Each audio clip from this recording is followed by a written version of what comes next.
looking for an A-level school, this was by far one of the most eye-opening moments and one of the worst moments in my life. The title says looking for an A-level school, but it was more like get that child and throw him into a school just because you can. Anyway, this is how it all went down.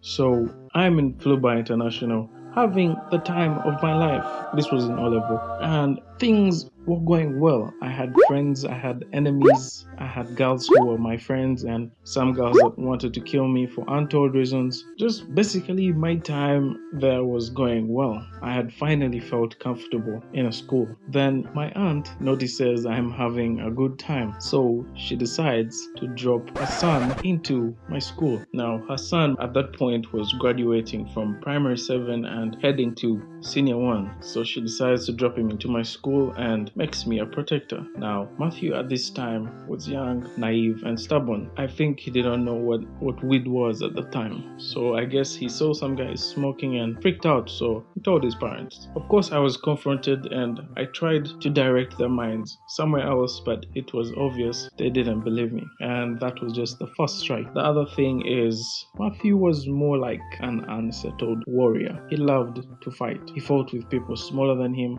he fought with people his size, he fought with people taller than him, he fought with beasts, people obviously stronger than him. Well, some fights he won, some fights he lost. He has a video talking about the fight he lost. I will leave the link in the description. Now, obviously, I'm the one to be questioned as to why he is fighting every creature he sees. That was strike 2 for me. The strike that made my aunt convince everyone that I had to be changed to another school. That was the education strike. My grades, to be specific. I wasn't all that bad, but let's just say I knew that the Majimaji rebellion, biology, chemistry, physics, and geography were not of any help to me. So it's UNEB time, and I did my best in all the subjects, and I got what I got. I was okay with it because I had plans sorted out. At least that's what I thought.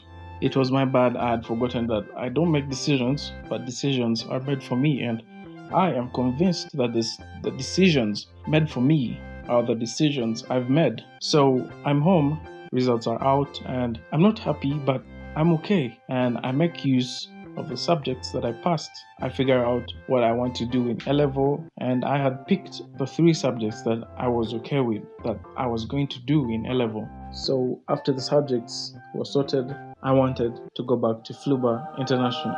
Well, because I actually started to understand a few things, plus I had a good grade in math, and I felt like if I went back, I would concentrate, I would do something good for myself. The other thing is the students were few in a class, and we were about 20 students. I have a problem being around many people in a class. I tend not to understand anything. I guess I need attention. Why? I also don't know. Maybe it's a trauma, maybe it's my parents, or maybe it's just me. The other thing was the environment, the people, the food, the uniform. It's the only uniform I actually looked forward to putting on. So after the results were out, 2 weeks go by and I'm told I should think about the schools that I want to go to. You see, your grades are bad, so you're not going to Budo or anywhere with high standards. First of all, I wasn't interested in Budo. I just wanted to go back. My aunt just keeps on bringing up the Flynn Bill Academy, the bad grades I got, the weed, the fights.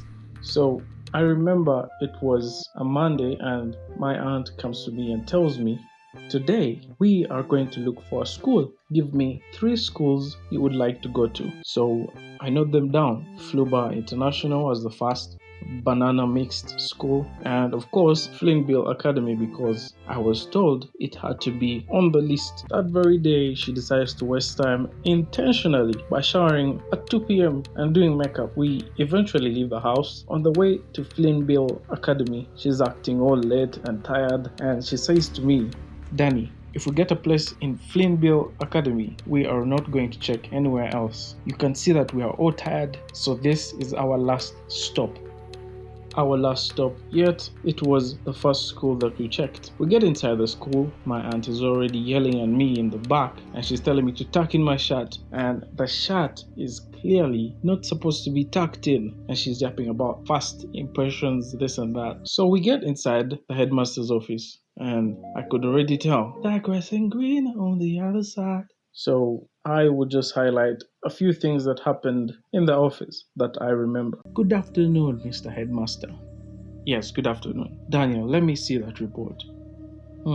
Daniel, you know this report is very bad. It is a very bad report. Why don't you look like your grades? Headmaster, we are humbly, kindly, and humbly asking for a place here. But his report is bad. Okay, Daniel, which subjects would you like to do? Well, I would like to do technical drawing, math, and art. No. That won't happen. You can't do math just because you passed it. You just can't do it. Let me tell you what you will do. You will do economics, literature, because you did good in English, and in art. But that's what you have agreed upon. This is a school for you, by the way. Plus, you have a bishop in your family, so we'll let you study here. What do you think of that? I will do the combination. So, Daniel, you will be in this school under probation, merit, to be clear. Daniel will be here to do exams. He will do them with the rest of the students. But then, if he does them well, he won't have to go back to the class that he was in. Yes, headmaster. Have you heard, Daniel? They have accepted you into the school, which means you have to read very hard. Daniel, what do you say? Thank you very much for this kind offer.